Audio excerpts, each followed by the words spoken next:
cette première table ronde s'intitule Enjeux d'histoire, diversité des patrimoines, enjeux d'histoire, soit d'interroger justement ce qui a été bien pointé par Jean-Hubert Martin, c'est la diversité de ces patrimoines qui nous ont été transmis et parfois les contextes historiques dans lesquels ils ont été collectés, contextes qui peuvent être violents, qui peuvent être divers, suite à des guerres ou à des rapines ou bien à des contextes coloniaux. Et ce qui me paraissait intéressant, c'était d'interroger justement la façon dont certains musées s'étaient appropriés cette histoire, avaient pu la traduire dans le parcours permanent des collections et d'avoir une interrogation plus générale ensuite sur les limites d'une collection, les limites de l'histoire de l'art. Donc, à mon côté, Éric de Chasset, qui est le directeur général d'Histoire de l'Art, de l'Institut national d'Histoire de l'Art, qui justement interrogera cette question de la formation et des capacités de l'histoire. Stéphane Martin, le président du musée du Quai Branly-Jacques Chirac, qui nous parlera de collections au contour voilà, particulier. Quelqu'un qui a fait le conservateur au musée d'Aquitaine à Bordeaux, et qui est un musée qui a pris en compte la question justement de la mémoire et de l'esclavage, en particulier dans une ville qui jusque-là peut-être ne le regardait pas vraiment en face. C'est Sébastien Rachin que les Rennais connaissent très bien puisqu'il est directeur du muséum et il a mis en place une politique d'interrogation de ces collections par des peuples autochtones qui sont dont les ancêtres finalement sont représentés dans les collections. Et Issa Valéry, donc, qui vient d'Angoulême, et si vous vous promenez un petit peu dans les musées de région, dans des musées dans petites villes, pas forcément dans les grands musées nationaux, eh bien, c'est vrai, comme l'a dit Jean-Hubert Martin, qu'on trouve très souvent des œuvres singulières qu'il est difficile de mettre dans le contexte et donc parfois certains musées s'interdisent de les montrer et ont un discours dessus, et d'autres musées, comme celui d'Angoulême, ont parfaitement réussi l'intégration de ces fonds extra-européens dans un discours parfaitement général. Donc, c'est pour vous. Merci. Bonjour à tous. Donc rien ne nous prédestinait en fait le musée d'Angoulême à posséder aujourd'hui une des plus importantes collections d'art extra-européen en France, puisque nous ne sommes pas une ville portuaire, nous sommes une ville taille moyenne, assez enclavée. Et en fait, l'histoire de cette collection extra-européenne, elle est liée à un individu qui portait un nom qui peut-être le prédestinait, qui s'appelait L'Homme, Docteur L'Homme, qui est un notable local d'une commune voisine de La Rochefoucauld. Et cet individu, en fait, n'a jamais quitté le territoire français et avait pourtant, tout au long de sa vie, collectionné un peu plus de 3200 objets qui recouvraient absolument, littéralement, l'ensemble de sa demeure. Donc vous avez ici quelques photographies, c'est le seul portrait qui nous reste de lui. On est à la fin du 19e, début du 20e siècle. Donc ce médecin avait une curiosité très importante pour les peuples de tous les continents, puisqu'il avait au cours de sa vie collectionné aussi bien des pièces africaines, amérindiennes, océaniennes ou asiatiques. L'Afrique et l'Océanie ayant quand même la part belle. Et bien que n'ayant jamais voyagé sur ces territoires, il tenait un registre assez minutieusement dans lequel il inscrivait au fur et à mesure ses différentes acquisitions. C'était un tout petit cahier d'écolier, quelque chose d'extrêmement modeste, dans lequel on a non pas les modalités d'acquisition et d'achat, on pense que c'est des objets qui ont été achetés sur les ports de Bordeaux et La Rochelle essentiellement, et dans les premières foires d'art nègre, dites d'art nègre de Paris, il a consigné seulement les pays de provenance, les populations productrices et les appellations vernaculaires de ces objets, ce qui est une démarche assez rare pour l'époque où il y avait une part de fascination, mais n'était pas dans la simple curiosité de l'objet fétiche, des peuplades primitifs. Il y avait déjà une sorte de démarche un peu d'ethnologue à sa manière en restant sur sa commune charentaise de La Rochefoucauld. Donc il avait ordonnancé tout cela au sein de sa maison avec des petites étiquettes que vous devinez. Donc bien sûr la présentation est vraiment typique de l'époque avec ses grandes panoplies et ses grands ensembles. On voit quand même un goût très prononcé pour les armes. Et à l'intérieur, en fait, il avait fait des sous-classifications par pays et par peuple producteur. Alors, la particularité à Angoulême, c'est que tout ce fonds arrive en 1934 à la ville d'Angoulême, au musée des Beaux-Arts d'Angoulême, qui n'avait jusqu'alors que des collections de Beaux-Arts. Et dès l'année suivante, dès 1935, Émile Perronnet, qui était un artiste à l'époque conservateur du musée, a pris le parti d'exposer la totalité du fonds arrivé l'année précédente dans les collections publiques de la ville d'Angoulême. Donc vous avez du coup cette présentation 1935 avec ces 3200 objets qui tapissent littéralement le musée d'Angoulême du sol au plafond. Donc avec ils ont essayé de reconstituer les classifications de la maison du docteur Lhomme. Et malheureusement, par contre, toute la documentation attenante, visiblement, il avait une très belle bibliothèque, ont été perdues au moment du démantèlement de sa maison. Alors, du coup, il y a une tradition ancienne d'exposition de ces arts extra-européens qui voisine en fait avec les collections Beaux-Arts, qui ne sont pas des collections très prestigieuses, qui sont essentiellement tournées vers des artistes charentais, avec peu de figures, on va dire, d'envergure nationale. Mais il y a déjà cette cohabitation qui s'opère. Et au fil des ans, en fait, on va avoir des remaniements de cette muséographie. Dans les années 50-60, Robert Guichard, donc le conservateur d'alors, va faire appel à Jacqueline Delange du Musée de l'Homme pour un réaccrochage et un début de spécialisation et de construction d'un discours. Et ensuite, donc là vous avez quelques photographies avec notamment ces photos de mariage que j'ai retrouvées dans les archives du musée où vous voyez des notions de conservation préventive étaient toutes relatives à l'époque. Puisque ce couple de mari est en train de toucher la statue pour, j'imagine, sa fertilité future.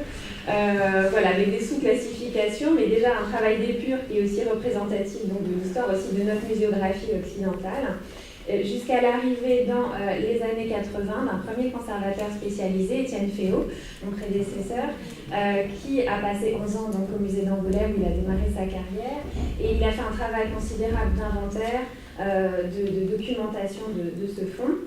Et en fait, cette ancienneté de la présentation des fonds extra-européens, elle a drainé en fait au fil du XXe siècle d'autres dons et une politique d'achat assez intensive dans les années 80 par Étienne Féot. C'était une époque où on avait aussi peut-être un peu plus de moyens financiers qu'aujourd'hui, hein, je le constate à travers les acquisitions nombreuses via le FRAM. Et donc Étienne a réussi comme ça à consolider la collection et notamment la partie africaine en achetant des objets notamment d'Afrique du Sud et d'Afrique de l'Est pour qu'on ait une représentation un peu plus complète de la création du continent. Le musée a fermé ses portes pendant 5 années, il a réouvert en 2008. Et là, on est allé encore, c'est un nouveau stade dans l'histoire de ces collections, puisque là, on a 3 plateaux de collection, une collection archéologique très importante qui occupe le rez-de-chaussée, puisqu'on a vraiment une activité de recherche encore aujourd'hui très intensive sur tout ce qui est dans le domaine de la paléontologie sur le territoire d'Angoulême. Récemment, on a découvert il y a 5 ans un gisement d'ossements de dinosaures qui occupe une part considérable de notre temps de travail aujourd'hui, puisque c'est un site d'envergure internationale extrêmement riche. Au premier étage, nous avons un plateau entier qui est consacré à ces fonds. Le parti a été pris de se focaliser sur les 3 sous-ensembles les plus forts, on va dire, de cette collection, à savoir les collections Maghreb, que vous voyez dans la photo du haut, 2 salles consacrées à l'Afrique subsaharienne et 2 espaces à l'Océanie. Et au 3e étage, vous avez des collections Beaux-Arts qui se déploient et qui font plutôt référence à des artistes charentais voilà, qui communiquent en fait. C'est à travers ensuite, on va dire, la programmation du musée qu'on va essayer d'établir en fait des dialogues entre ces différents plateaux, à travers notamment une politique de médiation auprès des publics très transversale, où on essaie de décliner des thématiques, le thème par exemple de la mort, de l'alimentation, du rapport à la nature, dans lesquels on va pouvoir se déplacer en fait, d'un étage à l'autre pour essayer de faire dialoguer ces collections et de montrer finalement à la fois les différences et des points communs entre les différentes populations sur l'ensemble de la planète. Dans le parcours muséographique des collections extra-européennes, le choix a été fait à la fois, vous voyez, on a une atmosphère assez colorée, on est quand même dans un univers assez baigné de lumière et de couleurs, ce qui nous a semblé être assez représentatif de ces contrées. Et à l'intérieur de ces différentes salles, un essai en partant de nos collections, qui sont non exhaustives, un essai de montrer à la fois de montrer la diversité de la création plastique sur chacun de ces territoires. Donc par exemple, quand on est dans la salle du Maghreb, vous allez avoir qui voisinent et qui finalement se scrutent mutuellement des regroupements d'objets qui vont évoquer aussi bien le patrimoine mobilier des centres urbains que celui des populations rurales berbères et que des populations, et aussi celui des populations nomades, donc Touareg notamment. Et l'idée, c'était vraiment à chaque fois d'avoir une approche de la diversité et quand c'était possible aussi des temps, des productions qui sont, elles, plus communes. Dans les salles, on décline exactement cette même idée dans les salles d'Afrique subsaharienne, avec des vitrines à la fois, qui sont à la fois géographiques et thématiques. Donc là, vous avez un aperçu sur la vitrine des céramiques. Et l'idée à chaque fois, c'est de montrer l'étendue de la diversité des formes et en même temps des éléments de points communs entre ces populations. Dans chaque salle, vous avez une petite vitrine qui est là pour créer un jeu de regard croisé et venir interroger en fait ces collections sous des angles un petit peu différents. Dans le cas notamment donc, de la salle consacrée au Maghreb, on a pris le soin de montrer quelques dessins d'un artiste charentais, Armand Vergeot, qui a vécu un temps en Tunisie, et de montrer donc le regard d'un occidental sur ces populations. Et en retour, vous avez des salles, notamment c'est le cas dans le cas des bambous gravés Kanak, où on a le discours des Kanaks sur l'arrivée des Occidentaux sur leur territoire, qu'on vient faire dialoguer avec des objets curieux produits pour la vente aux Occidentaux. Donc on essaie à chaque fois comme ça d'avoir un temps où on met en question aussi ce regard que nous avons pu poser sur ces territoires et en retour le regard, quand on en a une trace, de ces populations sur nos civilisations et sur le témoignage du temps des échanges entre ces différentes sociétés. Alors, je vous ai mis d'autres exemples. Donc c'est une muséographie qui déjà va bientôt avoir 10 ans, qui, on le ressent maintenant, commence déjà à avoir besoin d'évoluer encore, puisque nos sociétés sont en constant changement. J'ai initié il y a quelques temps, donc là vous avez, je fais un petit retour en arrière, juste donc c'est cette histoire de dialogue entre civilisations. On avait une petite vitrine, nous sommes dépositaires en fait d'un certain nombre d'objets glanés par Roger Boulet, qui avait été notamment exposé à l'exposition Cannibale et Vaini, au musée de la Porte Dorée. Et donc au gré de ces balades en brocante, dès qu'il trouve des objets comme ça de curiosité qui relèvent de l'imagerie que nous avons pu générer sur ces contrées, nous en sommes dépositaires et nous avons donc un fonds sur l'imagerie rêvée autour de ces populations. Donc cette petite vitrine dialogue avec celle des bambous gravés Kanak qui eux racontent l'arrivée des Occidentaux sur ces territoires.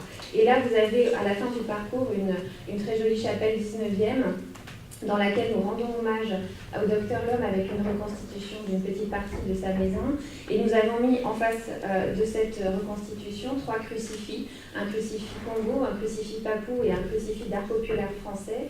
L'idée étant de poser la question donc déjà de l'impact aussi de notre présence sur ces territoires, dans l'évolution et le devenir de ces sociétés, et de se poser peut-être aussi la question du statut de ces objets, de la question du culte religieux, mais aussi du culte de l'objet religieux vers l'objet de musée, et à travers aussi la reconstitution de la petite maison du Docteur L'Homme sur l'évolution de la manière dont nous présentons ces objets, de la collection personnelle à l'objet de musée qui est visible dans le reste du plateau. En 2013, j'ai essayé d'apporter un petit renouveau avec des moyens extrêmement modestes dans la présentation de ces objets qui me semblaient avoir le mérite d'essayer de toucher à la question de la diversité des populations, la diversité des créations plastiques, mais qui néanmoins ne rendaient pas compte déjà de leur part, de leur vie préalable avant la collecte et la mise en vitrine, et notamment cette dimension immatérielle qu'ils portent tous en eux. Et donc j'avais initié une collaboration avec le musée Théodore Monod d'art africain de Dakar pour qu'on travaille à partir d'objets que nous avions en commun dans les collections à créer en fait des outils pour aider le public à rentrer un petit peu dans la vie de ces objets, outils qui pouvaient être soit de la collecte de photographies d'archives, comme vous voyez en haut à gauche de l'écran, puisqu'on avait travaillé donc avec l'Institut fondamental d'Afrique Noire de Dakar, donc à sélectionner certaines images qui sont en train de sommeiller dans les archives de l'université. Nous avons travaillé avec l'École européenne supérieure de l'image d'Angoulême. Un certain nombre d'étudiants ont créé des travaux de création plastique qui faisaient écho en fait, et donnaient leur perception de ces collections. Et il y a eu aussi tout un travail avec l'École des métiers du cinéma d'animation d'Angoulême qui, partant de ces objets de collection, donc présentés à la fois à Angoulême et à Dakar, a fait des propositions de dessin d'animation qui permettaient d'être une autre porte d'entrée vers la découverte de ces objets, qui ne se voulaient pas forcément scientifiques, qui pouvaient être proprement esthétiques, une approche purement formelle comme ça a été évoqué, ou avec parfois un petit substrat, on va dire, d'information sur l'usage de ces objets dans leur contexte d'origine. Là, c'est la fin. Je vais conclure.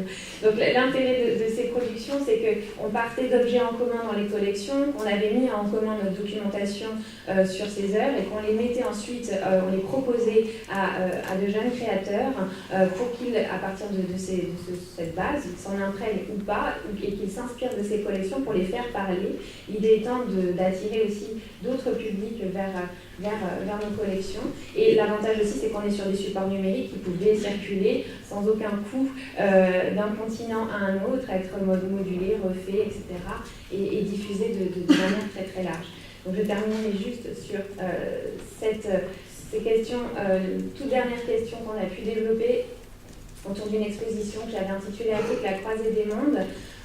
L'idée étant en fait de mettre en question ces objets-là et de casser un petit peu cette notion d'art premier ou primitif qui continue vraiment à perdurer en ce qui concerne les objets de ces contrées, et de montrer que finalement la plupart de ces objets sont issus de la rencontre entre différentes populations et qu'ils sont finalement le produit d'un instant T, qu'il n'y a pas de fabrication en autarcie de ces populations, mais au contraire des évolutions constantes et permanentes. Et se pose à nous le problème que les objets que nous avons dans nos vitrines sont des objets datés, qui représentent une période, mais qu'on a une espèce de discours finalement qui laisse entendre une sorte de permanence de ces populations. Donc là, mes souhaits pour les années à venir dans l'évolution de la muséographie de ces collections serait d'introduire davantage de temporalité et notamment des éléments ethnographiques contemporains pour arriver à casser, si vous voulez, cette image un peu figée d'objets qui sont finalement de la fin du 19e, début 20e et que le public continue à penser comme étant représentatifs de ces sociétés encore aujourd'hui. Donc là, il y a un grand travail de collecte qui doit s'amorcer et de renouveau complet de la muséographie. J'espère que je n'ai pas trop débordé. Merci beaucoup. Vous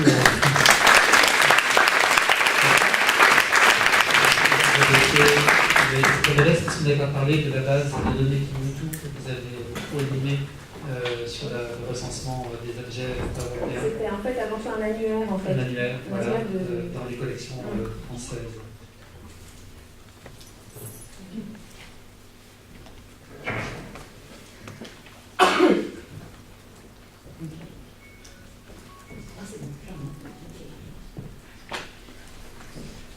Bonjour, je vais effectivement vous parler du musée d'Aquitaine et de ce que nous avons pu mettre en œuvre pour intégrer des collections extra-européennes qui, comme dans beaucoup de villes en France, se sont trouvées en errance pendant des décennies.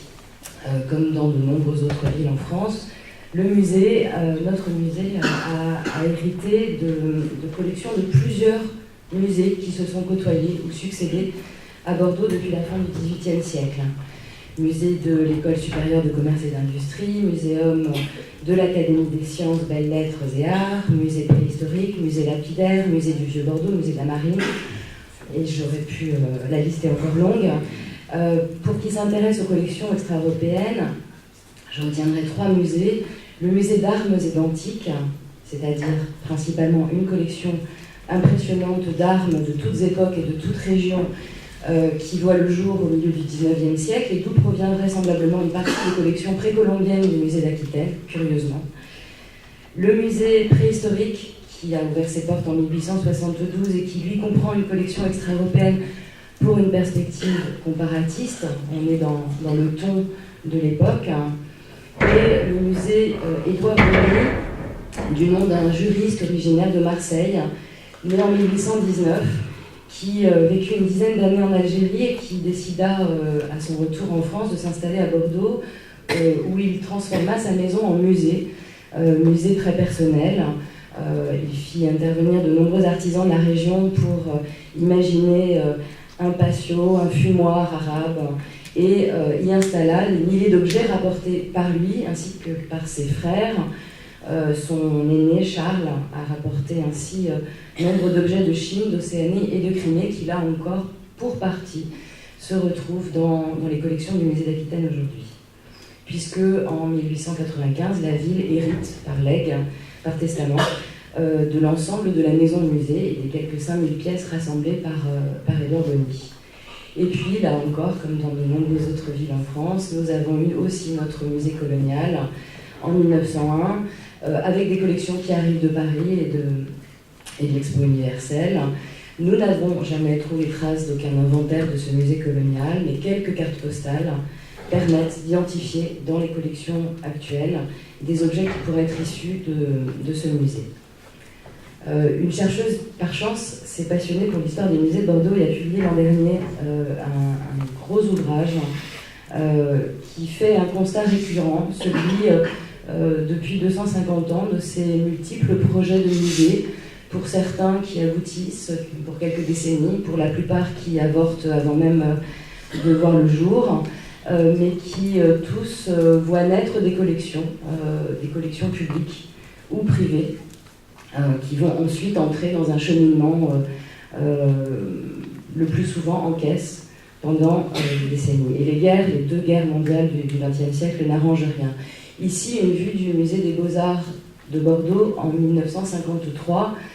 Vous le voyez, alors nous sommes sans doute dans le cadre d'un grand plan de réorganisation qui succède à la fin de la Seconde Guerre mondiale, un grand plan de réorganisation des musées de Bordeaux qui va conduire 20 ans plus tard, 25 ans plus tard, au paysage que nous connaissons aujourd'hui. Un musée des Beaux-Arts, un musée des Arts décoratifs, un muséum d'histoire naturelle, le musée d'Aquitaine, et je tiens à dire aussi un musée qui n'est pas musée municipal, mais très important dans notre paysage aussi, un musée d'ethnographie, qui dépend de l'Université de Bordeaux,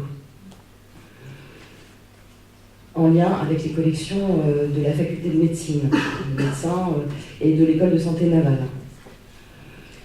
Donc au début des années 1960, c'est un duo formé par une grande figure que nous connaissons tous, Georges-Henri Rivière, et Louis Valency pour la figure bordelaise. Donc Georges-Henri Rivière et Louis Valency inventent le musée d'Aquitaine.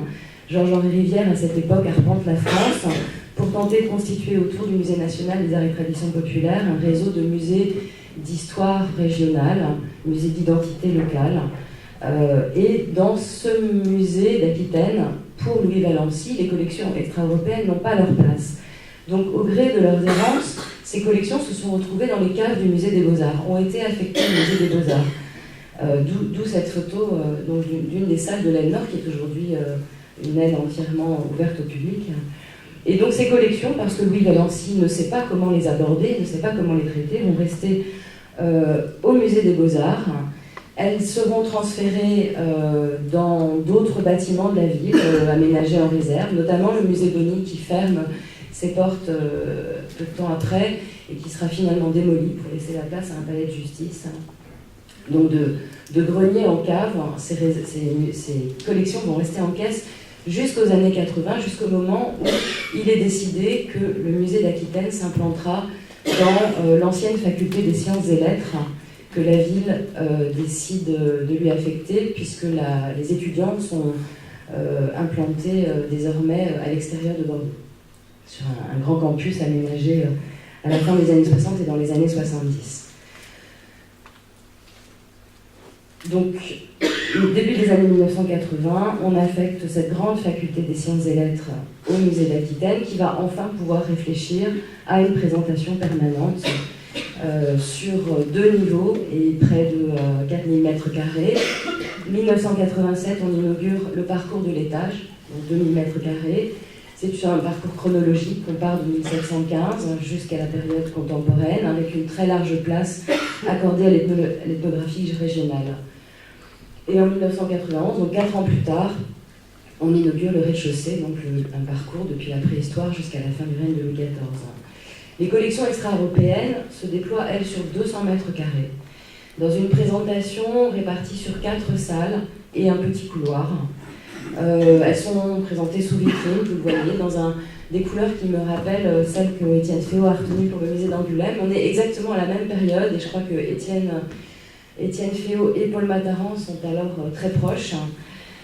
Elles partagent même leur pot de peinture. Donc Océanie, Mélanésie, 2 salles Afrique et le monde inuit dans ce petit couloir qui donne accès à ces 4 salles. Donc une très modeste présentation, mais dont il faut malgré tout imaginer qu'elle fait suite à un colossal travail d'identification et de classement conduit par Paul Mataran, qui est toujours conservateur au musée en charge des collections d'ethnographie régionale et extra-européenne. Et voilà, Paul Mataran qui tente de reconstituer l'histoire de chacun, le parcours de chacun de ces objets avec des bribes, des inventaires disparus et plus d'un siècle d'éparpillement. Donc ici, une vue des salles océaniennes telles qu'elles sont toujours en place aujourd'hui. Et puis en médaillon, une parure de guerrier des îles Gilbert, offerte par un adjoint au maire en 1856. La collection est exceptionnelle et ancienne, mais on ne le sait pas assez. Présentation donc, qui n'ont pas bougé depuis 1987, avec malgré tout une diffusion, une belle exploitation de ces espaces aujourd'hui, notamment par l'équipe de médiateurs du musée, et une réflexion qui a été lancée il y a une dizaine d'années déjà sur la rénovation de notre parcours permanent et l'intégration de ces collections dans ce parcours. Les salles sont caduques à plus d'un titre, formellement bien sûr, la scénographie, on l'a dit, est maintenant très dépassée, mais plus fondamentalement parce que, je vous l'ai dit, nous sommes dans un parcours historique depuis la préhistoire jusqu'à l'Aquitaine contemporaine, mais pour visiter ces salles, il faut faire un pas de côté. Il faut aller voir l'exotique et le lointain dans des petites salles qui sont à l'étage, un petit peu cachées. Beaucoup de visiteurs les ratent. Et je crois que dans les années 80, finalement, Louis Valency avait l'honnêteté de dire qu'il ne savait pas trop quoi faire de ses collections. Et donc, il avait préféré ne pas les récupérer. Mais finalement, dans les années 80, pour un musée d'ethnographie régionale, un musée d'identité locale, on ne sait toujours pas bien quoi faire de ces collections. Sinon, cette modeste présentation. Le PSC, le projet scientifique et culturel du musée, rédigé en 2006, immédiatement après l'arrivée de François Hubert à la tête du musée, prend acte de l'évolution des musées de société, prend acte aussi de la désaffection progressive de nos visiteurs, qui est manifeste pour le Musée national des arts et traditions populaires, mais qui l'est aussi pour les musées imaginés par Georges-Henri Rivière en région. Musée de Bretagne, musée de Normandie, musée d'Aquitaine. Nous sommes tous passés par cette phase de véritable désaffection pour nos salles d'ethnographie régionale. Et il propose donc, dès 2006, de réfléchir à un nouveau musée, fondé cette fois sur l'histoire de la ville, dans ses relations avec son hinterland et dans ses relations avec le reste du monde. Bordeaux, port, Bordeaux, porte du monde. Le premier chantier initié, Sylvain Mick on a dit 2 mots tout à l'heure, c'est effectivement un énorme travail pour la réouverture des salles consacrées au XVIIIe siècle, la nécessité de penser, d'intégrer les préoccupations contemporaines, et depuis les années 90, l'une de ces préoccupations qui fait l'objet de vives controverses dans tous les ports de la façade atlantique de l'Europe, c'est celle de la place jouée par ces ports dans l'histoire de la traite transatlantique et de l'esclavage. La ville de Bordeaux emboîte le pas de Liverpool, de Nantes, et les nouvelles salles intitulées Bordeaux, le commerce atlantique et l'esclavage sont inaugurées à l'occasion des commémorations nationales du 10 mai 2009, soit 1 an après Nantes et 2 ans après Liverpool. Sur 750 mètres carrés, 4 séquences se succèdent. Dans une première salle, intitulée La fierté d'une ville de pierre, on y découvre l'extraordinaire prospérité de Bordeaux au XVIIIe siècle, une prospérité une découverte qui conduit le visiteur à s'interroger d'où vient cette richesse de cette ville de pierre. Et le deuxième espace vient donner les clés de compréhension en illustrant les modes et les enjeux du commerce atlantique dans lequel Bordeaux est impliqué.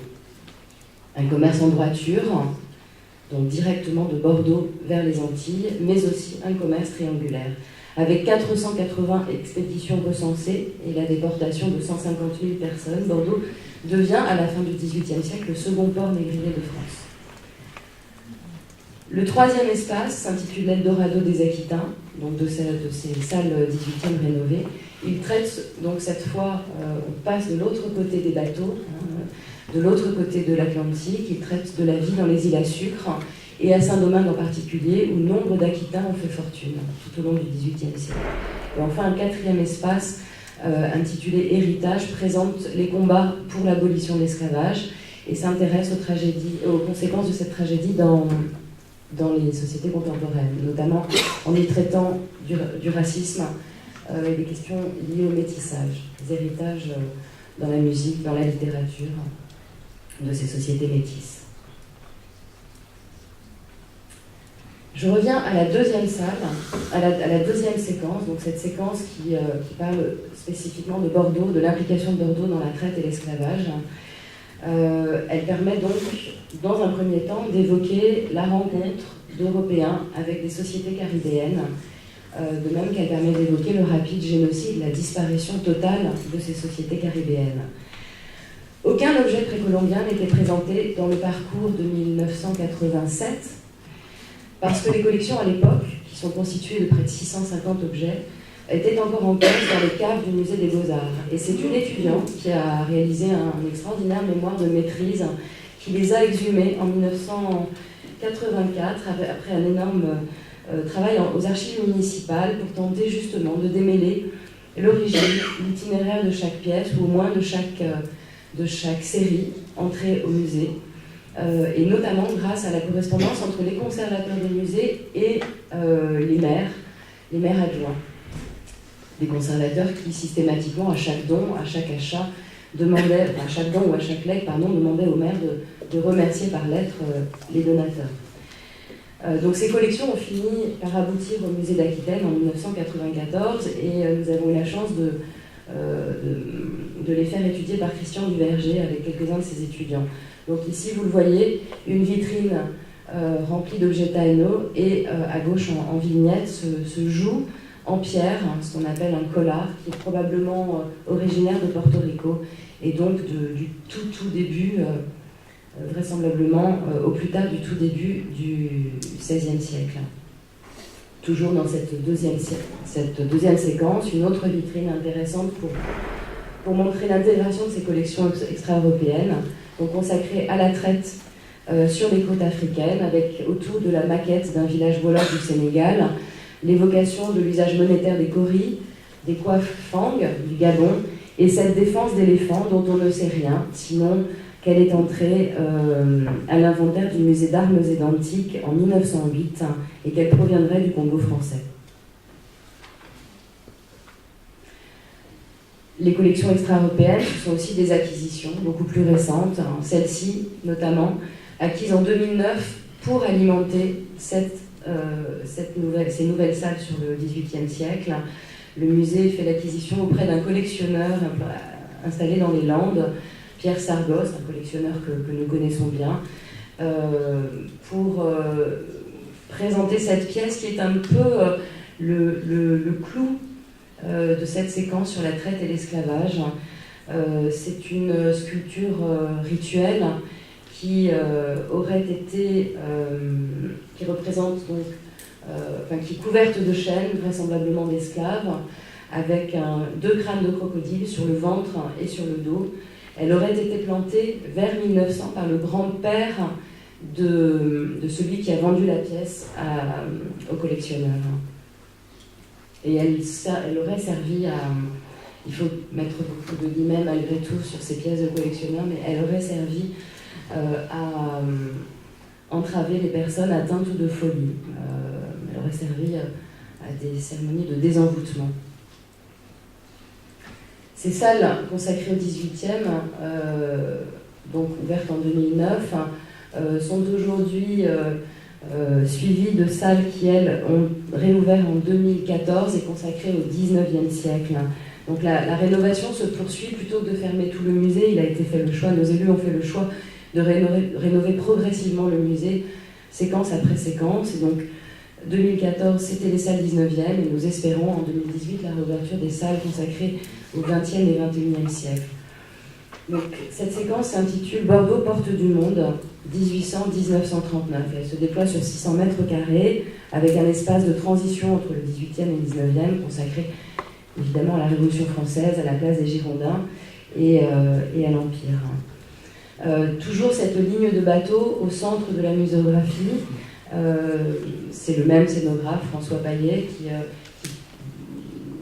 propose une belle continuité entre nos deux sections. Cette section 19e traite de l'ouverture de Bordeaux au commerce mondial, de l'implantation de firmes bordelaises dans les colonies, donc toujours ce nouveau regard porté sur Bordeaux dans ses relations avec le reste du monde. L'ouverture de lignes transatlantiques, Bordeaux, port d'émigration aussi, on le sait moins. Des centaines de milliers de migrants sont passés par Bordeaux pour partir vers le Nouveau Monde, principalement l'Amérique du Sud, l'Argentine, et venant de tout le Grand Sud-Ouest, l'Espagne, l'Italie. C'est aussi à Bordeaux que s'implante donc l'école de santé navale, qui fait l'objet d'une vitrine. Et tous ces administrateurs, ces marchands, ces médecins rapportent à Bordeaux quantité d'objets lorsqu'ils transitent ou lorsqu'ils reviennent prendre leur retraite, rapportent quantité d'objets. Il arrive aujourd'hui encore très fréquemment que leurs enfants, leurs petits-enfants, se tournent vers nous pour nous proposer des collections. J'ai presque fini.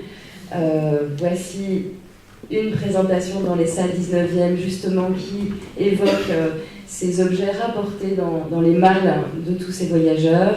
Au fond, une peinture de zinc de Robert Camy, qui est un graveur qui est enseignant à l'école des Beaux-Arts de Bordeaux, présenté en 1937 à Paris. Et devant, quantité d'objets qui sont, pour certains, difficiles à tracer, pour d'autres, plus simples, comme ce grand masque Baga, qui, si vous avez été vigilant, se trouvait aussi sur l'image, sur la vue du musée des Beaux-Arts en 1953. Voilà, je conclurai simplement en disant qu'il nous reste encore énormément de choses à accomplir. Ce choix d'intégrer dans un parcours sur l'histoire de Bordeaux des collections extra-européennes implique de ne pas pouvoir en montrer beaucoup. Ça, c'est une vraie difficulté. Les salles extra-européennes et de ces fameux 200 mètres carrés sont en pleine réflexion. Nous avons des débats passionnants en interne au musée sur le statut de ces objets.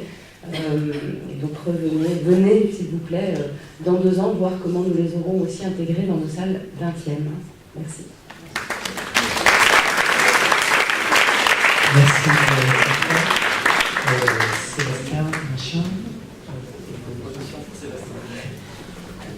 Bonjour, désolé d'avoir déclenché l'alarme. Alors je vais vous parler du cas du Muséum d'histoire naturelle de Rouen, que vous connaissez peut-être pour les Rouennais qui sont présents dans la salle, et du projet scientifique que l'on a mis en place depuis maintenant plusieurs années au sein du muséum. Alors pour ceux qui connaissent le Muséum d'histoire naturelle de Rouen, c'est une vieille entité qui a été créée en 1828 dans l'ancien cloître du XVIIe siècle, Square du Roi, donc un petit peu plus haut que le musée des Beaux-Arts, et qui accueille 2 musées, le musée départemental des Antiquités et le muséum d'histoire naturelle. Et ce muséum d'histoire naturelle présente à peu près 200 000 objets et spécimens issus de l'ensemble de ces collections qui sont estimés à peu près à 800 000 objets et spécimens provenant du monde entier. La partie des collections ethnographiques extra-européennes est assez importante au sein du Muséum d'histoire naturelle de Rouen et elle dépend en fait de l'histoire portuaire de Rouen et de tous ces marins qui sont partis dans le monde entier à la découverte du monde et dans le cadre des liens économiques. Le Muséum de Rouen est, comme beaucoup de musées de province, un musée qui a présenté le musée avec la vision occidentale, voire coloniale. C'est-à-dire qu'on a clairement des collections qui sont arrivées par le biais du ministère des Colonies pour remercier Rouen et ses activités portuaires, et qui étaient présentées sous un angle occidental, Et l'idée pour nous a été, dès 2007, dès la réouverture du muséum, de développer et de présenter ces collections ethnographiques selon une autre logique qui était celle du musée durable et responsable. Quand je parle du musée occidental, les collections ethnographiques du muséum d'Urban étaient présentées dans une logique où on les mettait dans la même salle que les collections préhistoriques locales. Et on vous a expliqué, vous l'avez vu jusqu'en 1996, on vous expliquait donc et on comparait les collections ethnographiques provenant du monde entier, comme par exemple le CH Poly de Nouvelle-Calédonie, et on les comparait à la préhistoire locale en vous disant, regardez, ça fait très longtemps que au niveau local, au niveau de notre territoire, on ne casse plus des cailloux, alors que dans le même temps, ces sauvages de l'autre bout du monde sont encore au temps de la préhistoire. Ça, c'est typiquement ce que vous aviez de présenter au sein du muséum jusqu'en 1996, date de fermeture de l'établissement pour raison de sécurité. L'idée pour nous, du coup, a été de développer et de présenter ces collections sous une autre logique, non pas d'accumulation ou de présentation par rapport au côté occidental, mais en essayant d'avoir une logique durable et responsable. L'idée, c'était d'aborder les questionnements d'aujourd'hui à partir des collections du 19e et de montrer que notre regard sur ces collections pouvait changer au cours du temps. Le muséum durable, c'était dire que chacune des thématiques, chacun des projets que l'on allait mener, allait aborder le social, l'économique, l'environnemental et le culturel, et que dans le monde d'aujourd'hui, dans cette mondialisation, tout est lié et tout est intimement lié. Et on ne peut plus mettre d'un côté les sciences, l'histoire naturelle, et de l'autre, par exemple, l'ethnographie ou la préhistoire. Et le muséum responsable, c'était de dire que chacun des projets qu'on allait monter autour de cette logique du muséum durable allait faire du muséum d'Urban, cette vieille entité, ce vieux musée, dans son esprit très 19e, un acteur de l'art ou des sociétés. Très rapidement, à peu près 6 mois après la réouverture du muséum, nous avons lancé la démarche de restitution des têtes maoris. Parce que, à partir du moment où on commençait à travailler avec les peuples autochtones, arrivait, même si on était dans un musée de province, cette demande, ces idées, des revendications et des demandes de restitution. Et ce qui était intéressant dans cette démarche, que je vais passer rapidement, ce n'est pas l'objet du jour, c'était de montrer que finalement, le regard que l'on avait sur les restes humains n'était peut-être pas forcément le même partout dans le monde, et que les collections telles que l'on les voit dans les musées n'intègrent peut-être pas les restes humains. Cette démarche a entraîné une loi, qui en a entraîné une autre, qui a permis la restitution donc des têtes, maoris à la Nouvelle-Zélande en 2011 et 2012, et qui a permis également de faire avancer la législation française sur le statut juridique des restes humains. C'est-à-dire qu'avant 2007, alors qu'on va tous mourir, notre dépouille n'avait aucune protection juridique. Et à partir de 2008, dans le Code civil, vous avez un article spécifique, l'article 16.1.1, qui dit qu'enfin, votre dépouille a une protection juridique et qu'on ne peut plus faire n'importe quoi avec notre corps. Donc ça a été la première étape dans cette démarche du muséum durable et responsable. Cette démarche permettait aussi d'aborder la question des demandes des peuples autochtones, dont j'ai parlé tout à l'heure. À partir du moment où vous rentrez en contact avec l'autre, forcément, il a des demandes, même si vous êtes dans un petit musée. À la suite donc, de cette démarche de restitution, nous avons continué à travailler avec les représentants des différentes communautés en lien avec les collections ethnographiques du muséum. Quand on a commencé les inventaires ou le récollement de ces collections ethnographiques, on s'est rendu compte en gros, comme dans beaucoup de musées, je pense à Bordeaux, je pense également à Angoulême, que finalement, on avait très souvent la vie et l'œuvre du donateur rouennais. Donc il était parti là-bas, il avait acheté ses collections, et au péril de sa vie, il les avait ramenées, et on avait son nom sur la plaque de marbre. Et à aucun moment, on avait d'informations sur ce qu'étaient ces objets avant, par rapport aux communautés qui les avaient fabriqués. Et donc, dans cette optique du muséum durable et responsable, on a souhaité développer une vraie relation de partenariat avec les descendants de ceux dont sont issues nos collections ethnographiques. Et nous avons développé l'ensemble de ces présentations dans ce qui s'appelle la Galerie des Continents, que je vous invite à venir voir et qui se construit dans le permanent au fur et à mesure des années. Cette galerie des continents, l'idée c'était de donner la parole à l'autre, de lui laisser carte blanche. Tout à l'heure, on parlait justement de l'histoire de l'art, de tous ses codes et ainsi de suite. On n'est pas historien de l'art, on n'est pas spécialiste de telle ou telle communauté, on n'est pas ethnologue, anthropologue. Donc on a à apprendre aussi de l'autre. Et l'idée c'était ça, d'ouvrir sur la perception de l'autre, de lui laisser les clés du musée, de lui mettre à disposition l'ensemble des objets que l'on a au sein du muséum et qu'il nous raconte une histoire, son histoire, par rapport à ce qu'il avait envie de raconter vis-à-vis des visiteurs rouennais, pour faire des objets qu'il a envie de sélectionner et qu'il a envie de présenter, des objets ambassadeurs de sa culture et du lien qui va nous unir de façon durable et responsable. En 2011, donc, est née la première partie, le continent océanien, avec donc la présentation des collections, d'une partie des collections du muséum, choisies par les collègues des différents musées d'Océanie, le musée des Papas, des Maoris, des Papous. Au premier plan, vous avez la parure d'un chef papou qui s'appelle Modije Kepanga, et c'était là tout l'intérêt dans le don de sa parure, c'est que vous aviez la personne qui a fabriqué la parure, qui est chef, qui vous explique le pourquoi cette parure est importante pour lui, qui vous la donne, qui explique aux conservateurs, aux socleurs, aux restaurateurs, pour les années futures, tout l'ensemble des matériaux qui sont utilisés dans cette parure, et qui permettent comme ça de travailler sur le long terme, ce qui n'était jamais le cas jusqu'à maintenant, quand on avait des collections qui arrivaient par des donateurs, qui avaient fait des acquisitions sans savoir réellement en quoi étaient faits les objets. Alors quelques exemples de présentation dans les vitrines, et très rapidement, les communautés nous ont dit, dans vos collections qui sont un peu diversifiées par rapport aux zones géographiques et par rapport au type d'objets, il y a un truc qui est quand même rigolo, c'est qu'on pourrait avoir 4 thématiques un peu transversales par rapport à ces objets d'Océanie. Vous avez des objets qui pour nous sont des objets de pouvoir, vous avez des objets qui pour nous sont des objets en lien avec la religion, avec nos croyances et avec nos ancêtres, vous avez des objets qui racontent la rencontre avec l'autre, et vous avez des objets qui sont des objets d'identité, de beauté. Et finalement, si vous preniez pour le sauvage au 19e, ben, il a exactement les mêmes problématiques que n'importe qui. Il veut être beau, avoir une identité, être chef, et échanger avec les autres en fonction de ses propres croyances. L'ensemble des présentations ont été réalisées, et des textes, des thématiques ont été réalisés par donc, les représentants de ces différentes communautés, et tout ça mis en scène par des artistes issus de ces communautés. Et ce qui est très rigolo par rapport à cette vision de l'art contemporain qu'on a chez nous, c'est qu'ils vous disent là-bas, on n'est pas artiste contemporain, on a toujours fait ça. Par contre, quand on sort de nos frontières et qu'on vient chez vous, vous nous appelez artiste contemporain. Alors que sculpter, on a toujours fait ça.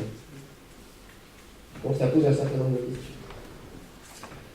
Il y a un focus sur l'un de ces peuples autochtones, donc les Maoris. On explique du coup cette relation que l'on a avec le Te-Papa, le musée national, l'équivalent du Louvre ou du Quai Branly en Nouvelle-Zélande.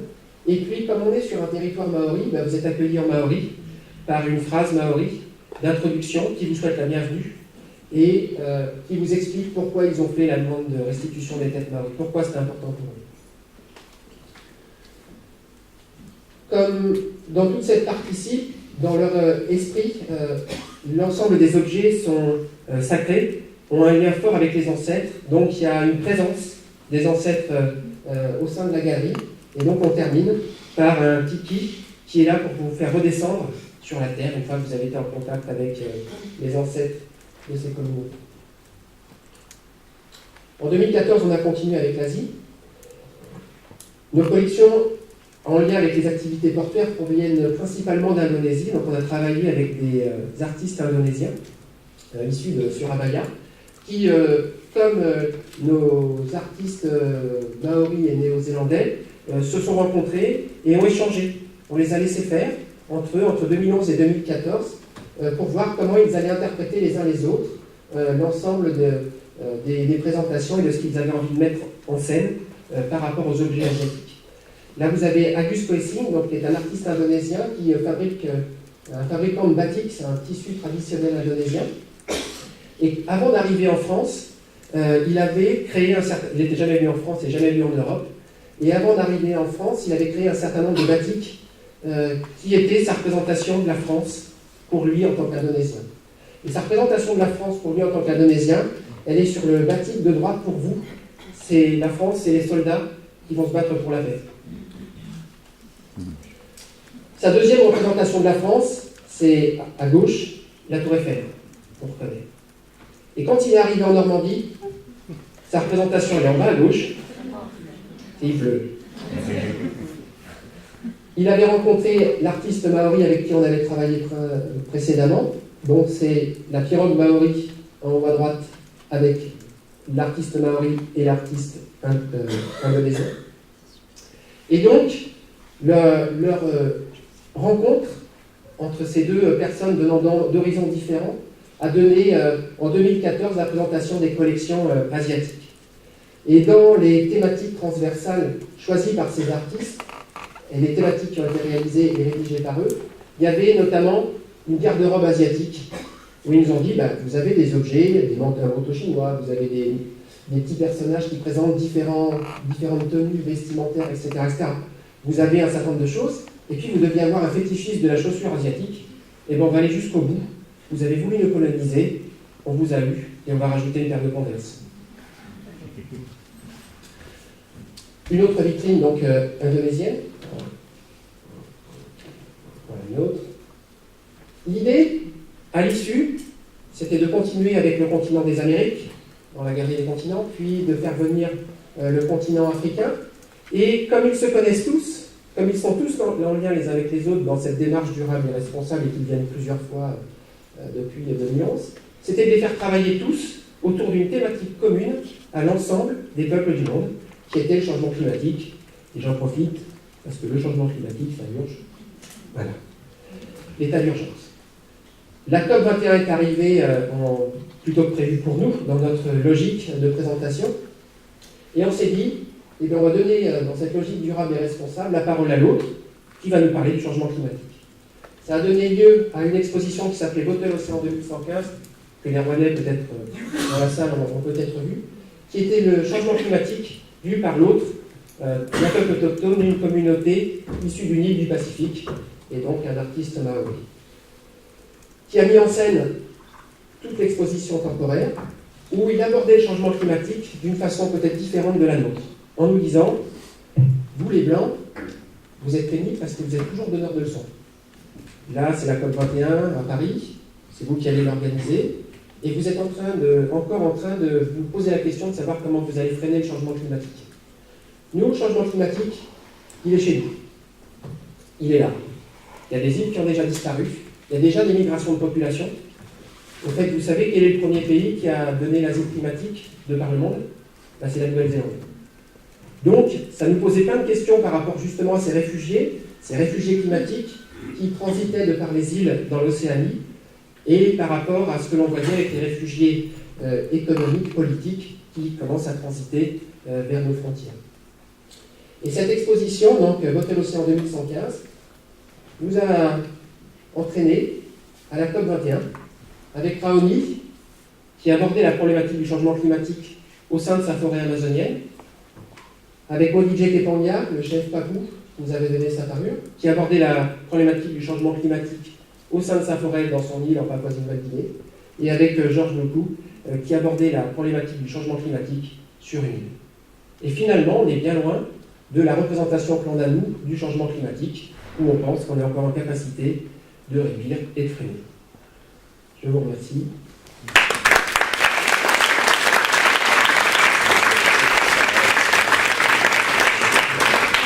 Merci.